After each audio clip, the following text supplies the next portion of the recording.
오늘 시편 23편 1절에서 6절 말씀 가지고 여전히 여호와는 나의 목자시니 라는 제목의 하나님 말씀을 함께 나누도록 하겠습니다. 요즘 날씨가 참 더웠다가 비가 왔다가 정말 날씨가 참 변화무쌍합니다. 어떤 분이 그 얘기 하시더라고요. 천국이 다른 데가 아니다. 에어컨 빵빵하게 나오는 교회가 제일 천국이다. 어느 정도 맞는 것 같아요. 예배를 받으시는 하나님이 계시고 또 예배를 드리는 우리가 있고 또 우리에게 주시는 하나님 말씀이 있으니 그게 다 천국이고 하나님 나라지요. 요 며칠 좀 선선하긴 했지만 밖에 잠깐만 나가 있으면 또 땀이 흐르고 밤잠 설치시느라 우리 성도님들 참 고생 많으십니다. 이 뜨거운 여름의 한복판에서도 주님의 은혜로 이 여름도 아마 잘 지나가게 되겠죠. 네, 지금까지 잘 해오셨으니까 작년 여름도 뭐 최고 더운 여름이라 그랬잖아요. 이제는 그 말은 그냥 1년짜리인 것 같아요. 네, 또 올해도 최고 여름 더움이고 내년에도 아마 최고 더운 여름이 되지 않을까 싶습니다. 우리 옆에 있는 분들과 인사할까요? 더운 날씨 속에도 믿음 지켜 갑시다. 네. 누군가를 만났는데 예전에 좋은 모습 그대로 남아 있을 때, 마치 친구들하고 너무나 오랜만에 만났을 때, 와, 넌 참 여전하구나. 넌 참 여전히 예쁘구나. 넌 참 여전히 멋있구나. 그런 말 들으면 참 좋죠. 네, 상상만 해도 여전히 젊어 뭐 이런 말 들을 때도 아마 참 좋을 거예요. 그런데 안 좋은 버릇을 그대로 갖고 있는데 야, 너 참 진짜 여전하다 라는 말을 들으면 네, 기분이 썩 좋지 않을 때도 있고 왜 이렇게 안 바뀌었을까라는 생각이 들 때도 있을 거예요. 하지만 좋은 의미에서 여전하다는 말은 참 듣기에도 좋고 누군가에게 할 때도 참 좋은 말 같습니다. 이 여전히라는 말은 이제 쪼개 보면 같을 여자에다가 앞전자를 쓰죠. 같다, 전과 같다라는 뜻이죠. 전과 같이, 그저, 한결같다라고 말할 때 여전하다라는 표현을 씁니다. 변함없이 지금도 그대로 내가 힘들고 지칠 때 누군가 나를 위해 여전히 존재하고 여전히 사랑할 수 있는 존재가 있다면 여전히 이 말만큼 고마운 말은 없어요. 저는 우리 교회도 우리 사랑하는 성도님들에게 그런 여전히 존재하는 교회가 되길 기도하거든요. 오랜만에 교회를 와도 또 나는 신앙적으로 계속 슬럼프도 있다가 오르락내리락 하지만 교회 공동체는 여전히 나를 지지해주고 나를 사랑해주고 나와 함께 한다는 것, 그것이 얼마나 큰 위로가 되는 줄 모릅니다. 사람은 계속 변하고요, 상황은 끊임없이 뒤집기를 반복합니다. 계절은 계속 흐르고 있고 여전히 변함없이 그 자리에 있어주는 존재가 나에게 있다면 그 존재만으로 얼마나 큰 위로가 되는지 몰라요. 여러분에게 여전한 존재가 있으십니까? 앞서 얘기한 대로 나쁜 의미에서 아유 참 여전한 존재들만 있는지, 아니면 정말 좋은 의미에서 여전히 나를 사랑해주고 응원해주는 존재가 있는지요. 내가 어떠하든, 내 마음이 어떠하든, 내 상황이 어떠하든, 내가 잘하든 못하든 나를 그 자체만으로 사랑해주는 바위 같은 위로자가 우리들에게 모두 다 필요합니다. 우리는 그분을 너무나 잘 알고 있죠. 바로 나의 목자 되시고 나의 구원자가 되시고 나의 창조주요 나의 구원자 되시는 여호와 하나님, 그분이 우리에게 여전히 함께 하시는 분으로 우리들과 동행하고 계시죠. 앞서 우린 권사님의 기도처럼 우리의 상황이 어떠하든 임마누엘 하나님으로 우리와 함께 하시는 그분이 있기에 오늘도 우리는 삶을 살아갈 수가 있습니다. 이 시편 23편은 너무나 잘 알려져 있는 말씀이죠. 성경에서 가장 사랑받는 말씀이라고 해도 무방한 말씀이에요. 근데 저는 사실 제가 이제까지 한 설교를 전 다 저장해 놓거든요.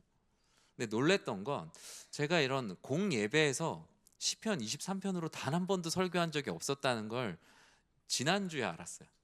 네, 지난주에 시편 23편으로 설교를 해야지라고 보니까 시편 23편으로 단 한 번도 설교를 한 적이 없더라고요. 뭐 장례 때라든지 뭐 신방에 가서 말씀을 전한 적은 있었지만 이 말씀을 그동안 한 번도 전하지 않았다는 것에 저는 다시 한 번 또 놀랐습니다. 하나님의 마음에 합한 사람 다윗의 고백으로 이 시편 23편은 잘 알려져 있죠.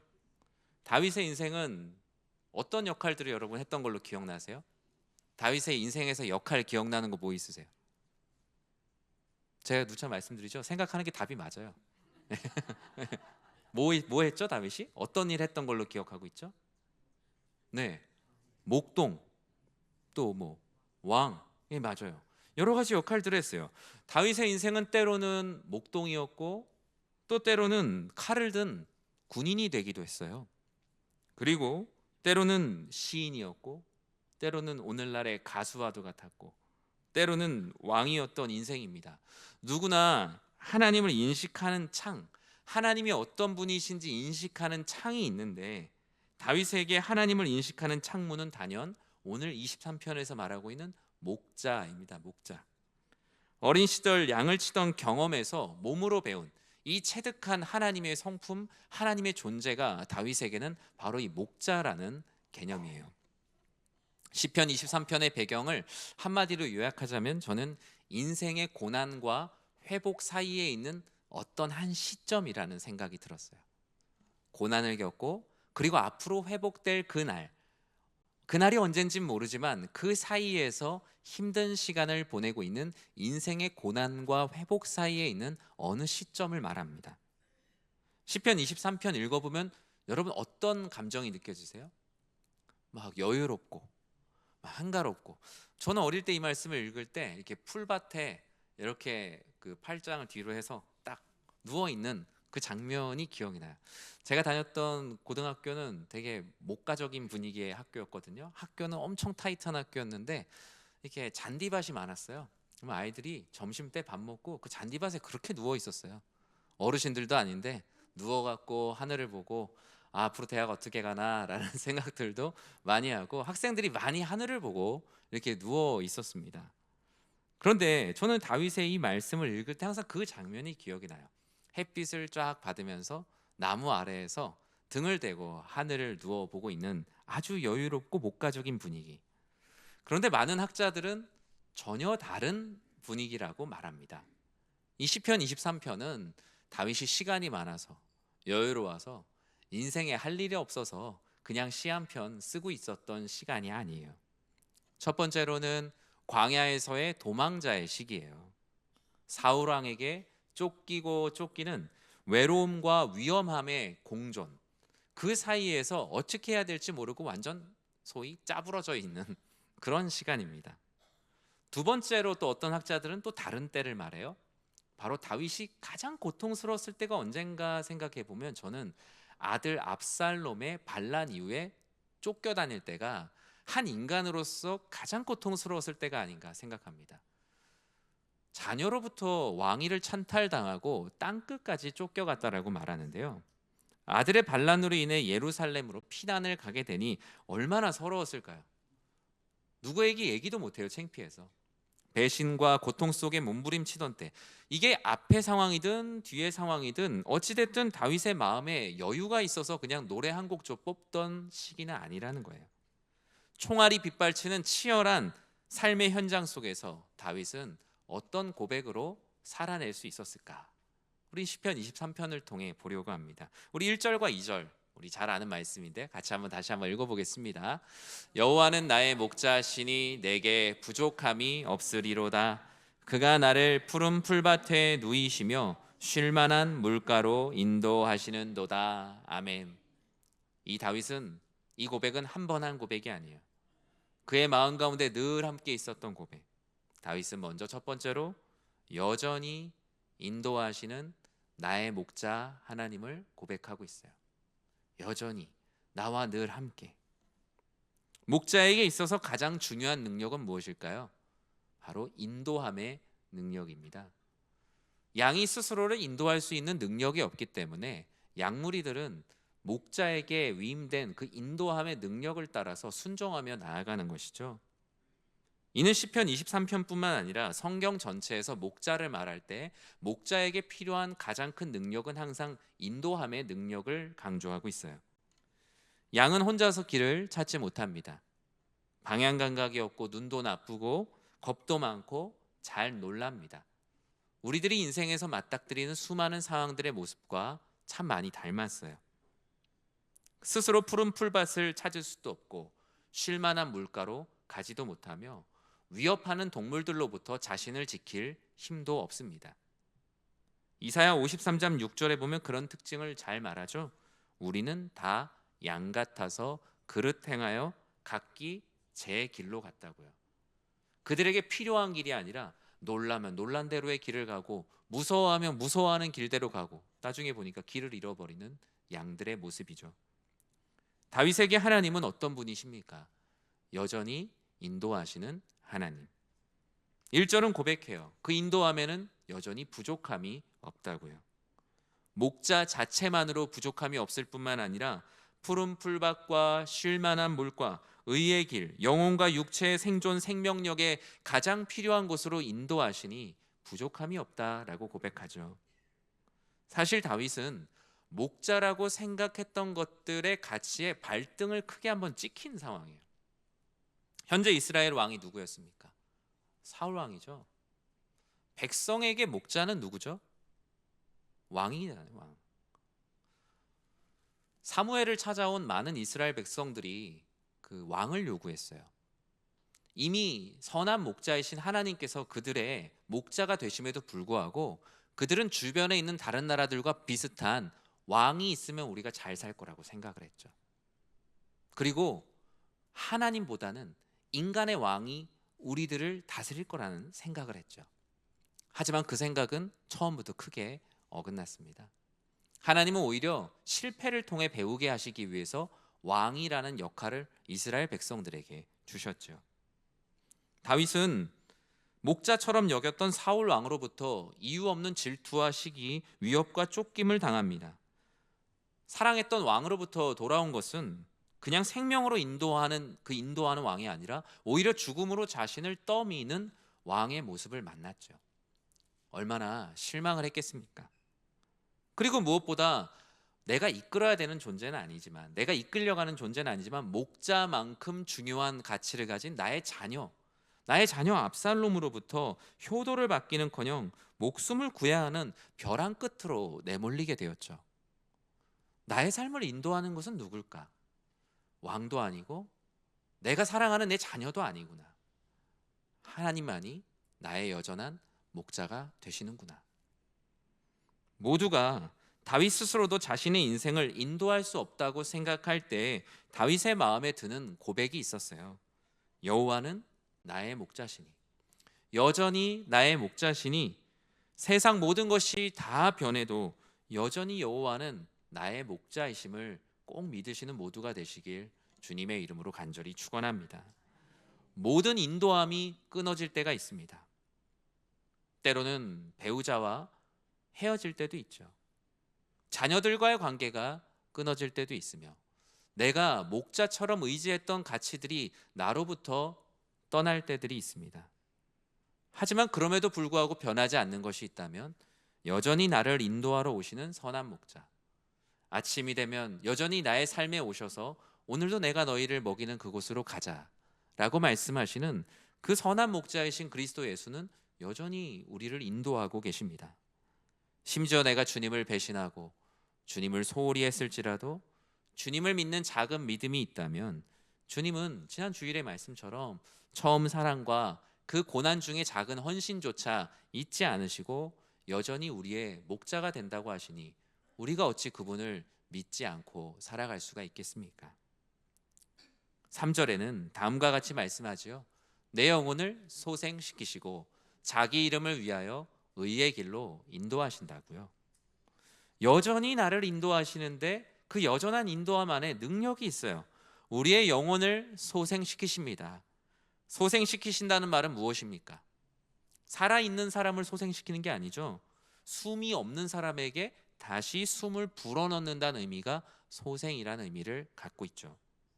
지치고 꺾인 영혼들을 하나하나 찾아오셔서 스스로 영적인 호흡이 되지 않는 사람들을 하나하나 찾아오셔서 그들에게 숨을 불어넣으시는, 마치 처음 사람을 창조하실 때 생기를 불어넣으시는 것처럼 다시 숨을 불어넣으시는 생명의 인도함, 그것이 바로 여전히 우리를 인도하시는 선한 목자에게 있는 능력이에요. 비록 이 의의 길이 여러분 항상 평탄한 길은 아니죠. 하나님은 우리의 숨을 붙여가시며 이 숨이 끊어지지 않도록 우리를 계속 인도하세요. 어떤 상황이에요? 우리 4절의 말씀에 어떤 상황을 말합니까? 같이 읽어볼까요? 내가 사망의 음침한 골짜기로 다닐지라도 해를 두려워하지 않을 것은 주께서 나와 함께 하심이라. 주의 지팡이와 막대기가 나를 안위하시나이다. 아멘. 다윗은 고백해요. 여전히 함께, 항상 함께 하시는 나의 목자이십니다. 어느 순간도 빈틈이 없이 꽉꽉 채워서 우리와 함께 하시는 나의 목자 하나님을 찬양하고 있어요. 우리를 인도하는 사람이나 우리를 이끄는 가치는 뭐 몇 개 있을 수 있어요. 어떤 위인들의 명언이나 가치관이 될 수도 있죠. 하지만 그들이 실제로 우리와 항상 함께 할 수는 없어요. 저는 위인전이나 자서전을 되게 좋아해요. 왜냐하면 제가 아무리 열심히 해도 제 인생 한 번 사는 거잖아요. 근데 위인전이나 자서전을 읽으면 다른 사람들의 삶을 빌어서 경험해 볼 수 있는 거잖아요. 책이 주는 간접적인 경험의 유익이죠. 특히 다른 사람의 인생을 간접적으로 살아볼 수 있다는 면에서 책이나 영화는 되게 큰 힘을 가지고 있어요. 그런데 오늘 본문에서 아무리 권위가 있고 아무리 높고 아무리 위대한 사람이라고 해도 그 사람이 갖고 있는 그 인도함의 가치가 나에게 작은 자극은 될 수 있어도 나와 항상 함께 하실 수 있는 건 아니에요. 나와 항상 함께 동행할 수 있는 것은 아니죠. 제가 좋아하는 아무리 대단한 위인이라 할지라도 아무리 좋은 목회자, 신학자라 할지라도 그 가치와 그분의 존재가 나와 항상 함께 할 수 있는 건 아니라고요.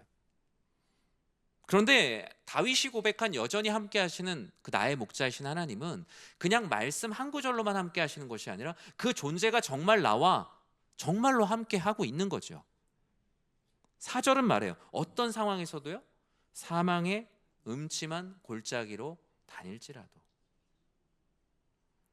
여러분 무서운 곳에 가본 적이 있으세요? 무서운 곳? 예전에 가족들이랑 제주도에 여행을 간 적이 있는데 반딧불을 볼 수 있는 마을이 있대요. 그래서 거기를 가봐야겠다. 근데 반딧불을 보려면 주변이 어때야겠어요? 깜깜해야 돼요. 정말 가로등 하나도 없더라고요. 그래서 이제 처음에 같은 목회자 가족들끼리 이제 같이 갔거든요. 한 10명이 이제 처음에 그 숲속으로 들어갔죠. 시작하자마자 한 1분 지났는데 뒤에 사람이 없어요. 다 무서워서 가지를 못한 거죠. 왜냐하면 손바닥도 보이지 않아요. 너무나 깜깜해요. 근데 그 끝까지 간 사람들은 그 반딧불을 보고 왔죠. 근데 대부분 다 끝까지 못 갔어요. 왜? 뭐 사각사각 소리 나고 뭐 벌레가 무는 것 같고. 우리 주변에 나와 함께하는 많은 존재들이 있지만 정말 사망의 음침한 골짜기, 많은 것을 손해를 봐야 되고 내가 모든 것을 놓아야 되고 나까지도 위협을 받을 수 있는 그곳까지 함께 갈 수 있는 존재가 얼마나 있을까요? 성도님들이 중환자실에 이렇게 계시고 신방을 가면 가족들도 들어갈 수 없는 중환자실이 있습니다. 그곳 가운데 내 배우자도 내 자녀도 함께 들어갈 수 없는 병실이 있다고요. 오늘날의 사망의 음침한 골짜기가 그런 곳이 아닐까라는 생각이 들어요. 어느 곳으로부터도 도움받을 수 없는 상황. 근데 성경에서 말하는 사망의 음침한 골짜기는 어쩌면 그보다 더 심각한 상황이죠. 그 중환자실에는 그래도 의료진은 있잖아요. 그런데 오늘 본문에서 말한 사망의 음침한 골짜기는 정말 오직 나만 있는 것 같은 외로움과 고립감입니다. 마치 다윗이 사울 왕으로부터 쫓기는 그 시간들, 아들 압살롬의 반역으로 인해서 땅끝까지 쫓겨갔던 그 시간들. 그런데 하나님께서는 그곳에도 내가 너와 여전히 함께하겠다라고 말씀을 하세요. 얼마나 억울하고 얼마나 외로운 순간이었을까요? 힘들 때 함께한 사람의 그 은혜를 잊지 못하잖아요. 다윗은 이런 죽음의 그림자가 겁나지 않았어요. 그것이 가능했던 이유는 여전히 하나님께서 나와 함께 하신다. 이 선한 목자이신 하나님은 다른 이들과 같지 않으셔서 나 홀로 남는 그 순간에도 나와 함께 하신다. 내 배우자도, 나의 부모님도, 나의 자녀도, 나의 친한 친구들도 함께 할 수 없는, 어떤 것도 공유할 수 없는 그 순간에도 주님은 나와 함께 하신다. 그 함께 하심의 상징이 무엇입니까? 바로 주의 지팡이와 막대기가 나를 안위하신다라고 말씀하지 않습니까? 내가 무엇을 두려워합니까? 라고 고백을 하죠. 여러분, 여러분이란 노래 아시죠? 여러분, 그 윤복희 권사님 제가 직접 앞에서 부르는 걸 한번 본 적이 있는데, 와, 정말 이렇게 가슴이 뻥 트인다 그럴까요? 나이가 뭐 70이 넘으셨는데 마이크 들고 부르시는데 이 소위 말해서 이 울림통이 얼마나 크신지, 와, 정말 너무나 멋지더라고요. 첫 가사가 이렇죠. 내가 만약 괴로울 때면 내가 위로해 줄게. 내가 만약 서러울 때면 내가 눈물이 되리. 이 윤복희 씨는 이 가사가 자신의 신앙 고백이 되었다라고 말해요. 우리는 보통 한글 가사만 알고 있는데 이 노래가 탄생하게 된 계기를 아시나요? 이 노래가 지금은 이런 대회가 없는데 그 국제가요제라는 게 있었어요. 국제가요제. 1절은 그 나라 그 이제 말로 부르고 2절은 이제 모두가 알 수 있는 영어 가사로 부르는 대회가 옛날에 있었대요. 그래서 우리에게 잘 알려진 건 1절 가사인데 2절 가사는 이 시편 23편과 아주 유사해요. 이 2절 가사가 어떻냐면 앞이 보이지 않는 날들을 지나고 있을 때 그가 누구겠습니까? 바로 하나님이시죠. 하나님께서 말씀하셨다. 내가 너의 지팡이가 되어주마. 내게 누군가의 사랑이 필요할 때 하나님이 말씀하셨다. 내가 바로 그 사랑이 되어주겠다. 그러니 이제 웃으며 나를 봐라. 내가 너에게 말해줄 게 있다. 모든 사람이 everybody 모든 사람이 이 인생의 길을 간다. 그러니 믿음을 가지고 당당하게 그 길을 가라. 여기서 멈추지 말고 이제 시작이고 이것이 the way 그 길이고 이 길은 오직 only way 하나다.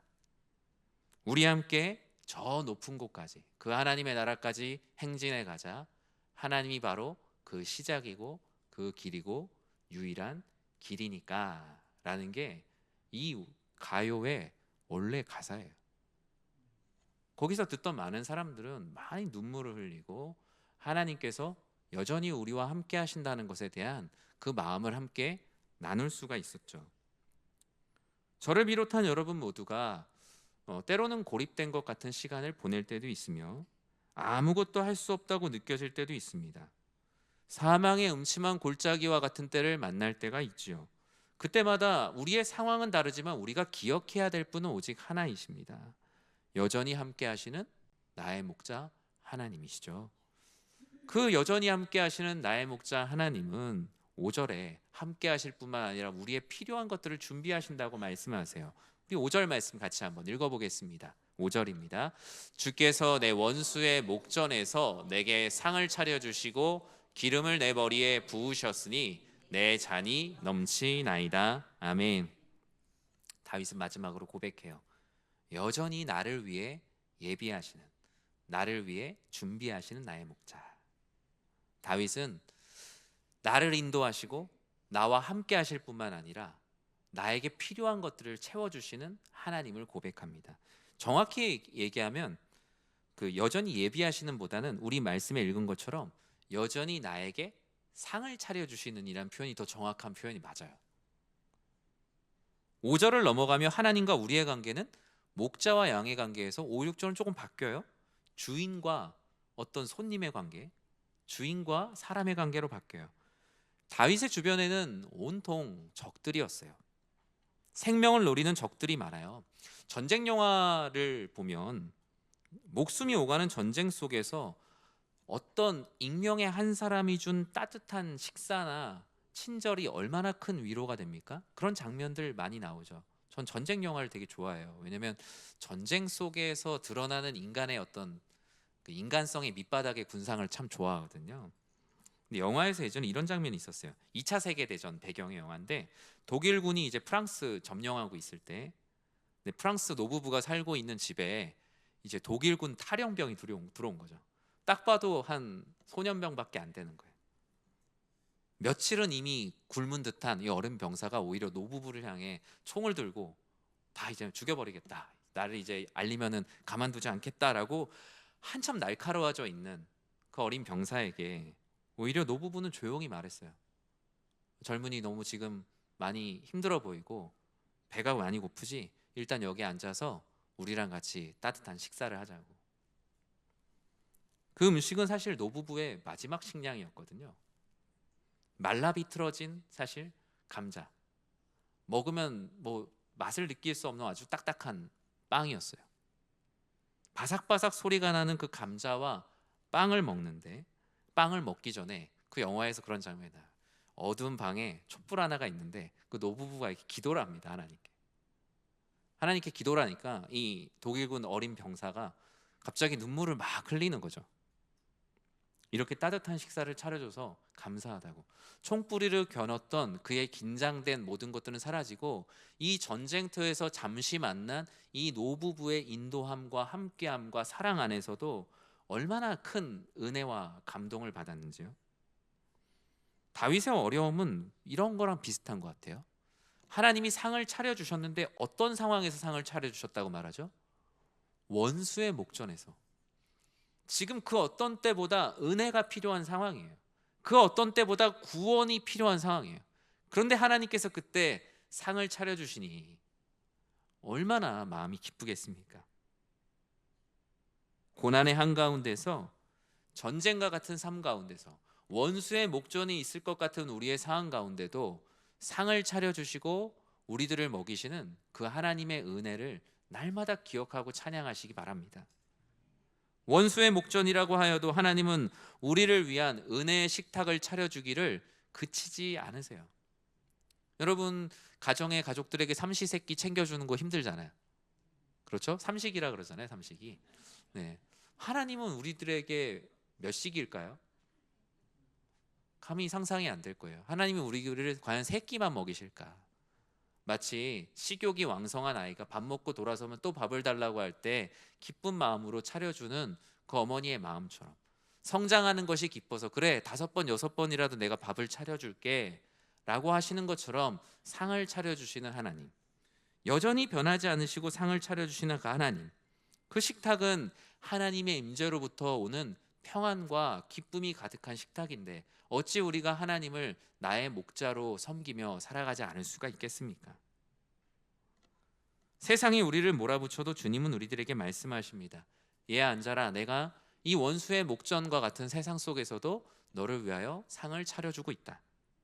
베드로에게 차려주셨던 그 아침 밥상도 바로 주님께서 차려주신, 내가 여전히 너와 함께하고 있다, 내가 여전히 너를 인도하고 있다, 내가 여전히 너를 위해 모든 것을 준비하고 있다라고 차려주신 아침의 밥상이 아니었습니까? 말씀을 맺습니다. 다윗이 고백하는 여전히 인도하시는 나의 목자 하나님, 여전히 함께 하시는 나의 목자 하나님, 여전히 예비하시는, 여전히 상을 차려주시는 하나님은 다윗만의 하나님은 아닙니다. 바로 여러분의 하나님, 우리의 하나님, 바로 나의 하나님이십니다. 다윗이 믿고 의지하고 능력 주셨던 하나님이랑 우리가 믿으며 살아가는 하나님이 똑같은 분이라고요. 결코 다르지 않다고요. 다윗에게만 특별한 일을 베푸셨던 하나님이 아니라 여전히 오늘도 살아서 우리와 함께 하시며 우리를 인도하시며 상을 차려주시는 분이 동일한 하나님이시라고요. 하나님은 이런 다윗의 인생이 어디까지 닿아 있다라고 말씀합니까? 6절에 다음과 같이 말씀하죠. 함께 읽겠습니다.